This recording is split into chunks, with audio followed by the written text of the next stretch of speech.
আসসালামু আলাইকুম everyone, welcome to Shubha Khatun blogs. আজকে আপনাদের সাথে শেয়ার করব চিংড়ি মাছ দিয়ে কচু শাকের ভাজি রেসিপি। রান্নার জন্য প্রথমেই কড়াইয়ে দিয়ে দিব পানি, 2 কাপের মতো হবে। এবারে দিয়ে দিব ছোট করে কেটে রাখা কচু শাক। কচু শাকগুলো ছোট করে কেটে ধুয়ে রেখেছিলাম। দিয়ে দেব লবণ 1 চা চামচের মতন হবে।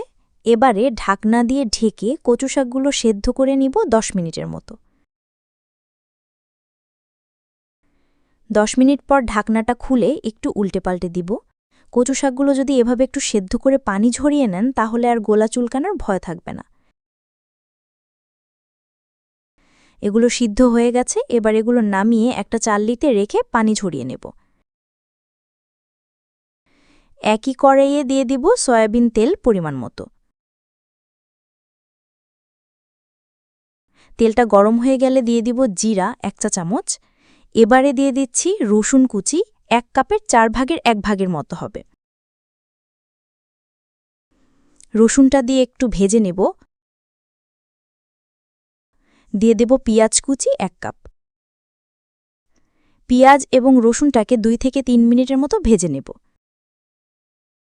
পেঁয়াজ রসুনের কাঁচা গন্ধটা চলে গেলে দিয়ে দিব চিংড়ি মাছ। চিংড়ি মাছগুলোকে দিয়ে পেঁয়াজ রসুনের সাথে একটু ভেজে নেব 3 থেকে 4 মিনিটের মতো।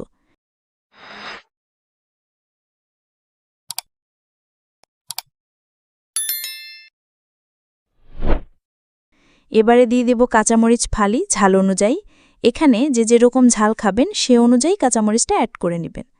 দিয়ে দিচ্ছি লবণ 1 চা চামচের মতো। লবণটা এখানে একটু বুঝে অ্যাড করতে হবে, যেহেতু সেদ্ধ করার সময় লবণ অ্যাড করেছিলাম।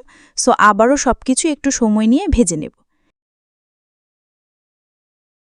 ভাজতে ভাজতে যখন পেঁয়াজ রসুনের কালারটা এরকম গোল্ডেন ব্রাউন হয়ে যাবে তখন দিয়ে দিব আগে থেকে সেদ্ধ করে পানি ঝরিয়ে রাখা কচু শাক। কচু শাকগুলো সবকিছুর সাথে ভালোভাবে মিক্স করে নিব এবং এ পর্যায়ে চুলার আঁচটা মিডিয়ামে রেখে অনবরত নেড়েচেড়ে ভাজিটা করে নিতে হবে, তা না হলে নিচে থেকে লেগে যেতে পারে। কচু শাকের সাথে সমস্ত মশলাগুলো ভালোভাবে মিক্স হয়ে গেলে দিয়ে দিব লেবুর রস 1 টেবিল চামচের মতো।